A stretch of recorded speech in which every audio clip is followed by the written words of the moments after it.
Hello everyone, hope you're doing alright. I want to quickly talk through what DPS specs are doing well in solo ranked PvP right now and what specs frankly you shouldn't be playing. So let's dive into it. Here's the breakdown. We're going to go through 3 categories of sad pandas, specs you shouldn't be playing, situationally good, specs that can be pretty decent but maybe avoid them, and then always welcome specs that are going to be pretty much meta all the time. Now, I haven't ranked the specs within each category. You're going to see if the specs are the same color, they're kind of going to live together if they're not ranked individually within those. So, for example, our sad pandas down here at the bottom are going to be Rage, Hatred, and Virulence. They're all just kind of sad right now. Rage has good burst damage, but no recovery. It's very easy to control a Rage Juggernaut, which is kind of sad. Hatred and Serenity have not a lot of good burst damage, which is really unfortunate in solo ranked PvP. Doesn't have a lot of good defensive cooldowns, and it just kind of dies. So it's going to live down here in sad pandas. And then finally, Virulence is just not in a good spot right now. Doesn't have a lot of good defensive cooldowns. It doesn't have any recovery mechanics. It has good fluff damage, so if you dot up everyone and then just run around, like, that's fine, but you don't kill anyone with fluff damage. It's just for fluffing numbers. So if you can't kill anyone and you can't survive, you're gonna live down here in the sad panda tier for solo ranked PvP.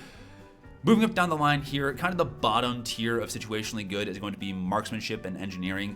Marksmanship and engineering can do oogles and boogles of damage. Don't get me wrong, you can absolutely global people with these classes. They can hit like a freaking train. It's absolutely ridiculous. However, you have no recovery mechanics. If they had roll heal, then the spec is going to move up the charts significantly because you do have some good crowd control, you do have some good defensive cooldowns, you have some good utility, but you just have no way to get out of combat and recover. And especially in a stealth heavy meta that we have right now, if you can't escape and heal up and recover from any position, you just kind of lose. So situationally good, you can go people with these classes. It has a lot of good burst damage, but it doesn't really live up to the hype of some of these other classes. Also up at the top, situationally good, Lightning and TK, again, great burst damage, some better utility here. So you have your bubble, you have your phase, etc.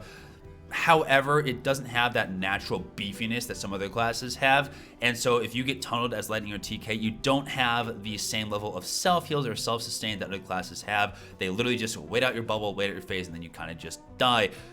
Pyrotech and Plasmatech is kind of in the same boat where it has a lot of really good fluff damage, and so you dot up everyone, you scorch everyone, you can do some decent burst, but it's not like terrifying burst to the point where it justifies it being so squishy. You're also not going to get a lot of extra cultos off, which is the one benefit of playing Pyro, is you get a bunch of cultos over and over and over again. However, if there are heals and tanks in queue, Pyro becomes a lot more effective, a lot more useful. You get a lot more use out of that Pyro shield, etc. So Pyrotech and Plasmatech is going to live up here at the top, situationally good, as is Vengeance and Vigilance.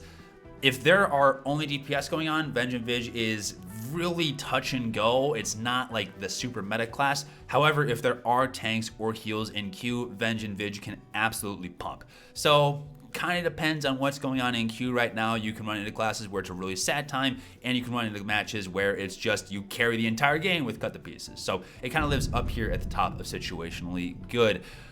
Down at the bottom of the always welcome tier is a bunch of classes. So let's start from the beginning. Annihilation and Watchmen. Annihilation and Watchmen have the benefit of having Mara and Sentinel defensive cooldowns, lots of mobility, you can slip away, you can go out, heal up. The raid heals are nice but not broken in solo ranked, and you can do some burst damage with this spec, but not a lot. A lot of dot specs struggle in solo ranked because you kind of need that burst damage, which is why Annihilation lives down here at the bottom of always welcome. It's still good. It still provides a lot of utility for the team, but it doesn't have that same level of terrifying burst damage. Concealment and Scrapper is kind of in the opposite corner, where they have a whole bunch of burst damage right now.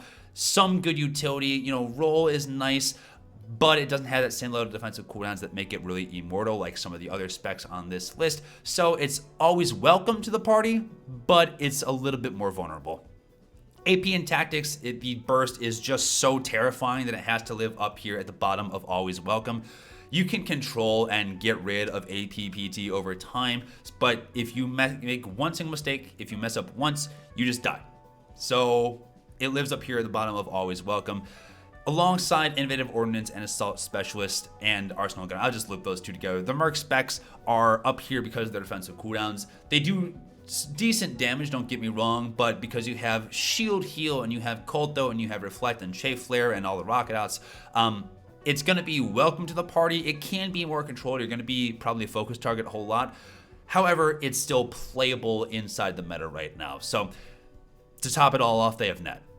So it's a fun spec to play. It's a little bit more of a challenge than some of the other specs on this list. However, net and the defensive cooldowns make it so that way you can always bring these specs to the party. And finally, we have the top of the list here of the specs that are always welcome to solo ranked every single time right now. Starting obviously with Fury and Carnage, because burst damage plus Mara defensive cooldowns plus utility is kind of ridiculous right now. So these specs, they just absolutely pump. It's also nice and fun to see Carnage in combat really doing well in solo ranked right now. So moving on down the line here, Lethality and Ruffian kind of break the mold of like dot specs not doing well simply because it has so much in terms of utility. The self heals and team heals are just kind of ridiculous. The defensive cooldowns that they have are fantastic, and the AoE potential on Lethality and Ruffian are just chef's kiss. Chef's kiss. Moving down the line here, Deception and Infiltration. The burst damage and crowd control is kind of ridiculous. The double stealth is very nice. It can be countered by a good net. However, a good Sin will get away with a lot. So Deception Infiltration, crazy damage, especially in that burst window. It can absolutely pump people. So it's going to live up here in the top of Always Welcome. And finally, Madness and Balance has found a really niche spot as the one ranged dot spec that lives up here. The self heals it gets is just ridiculous. The passive DR it gets is fantastic. It has good mobility and the barrier. So if Lightning and TK had this level of self-sustain, it'd live higher, but Madness is just kind of doing its thing right now. So that's where I put the specs on the tier list of what shouldn't you bring, what can you bring, and what can you bring sometimes. So if you have any questions, comment, complaints, concerns, conundrums, etc., leave them down in the comment section below. I'll get back to you as soon as possible, and let me know what you think.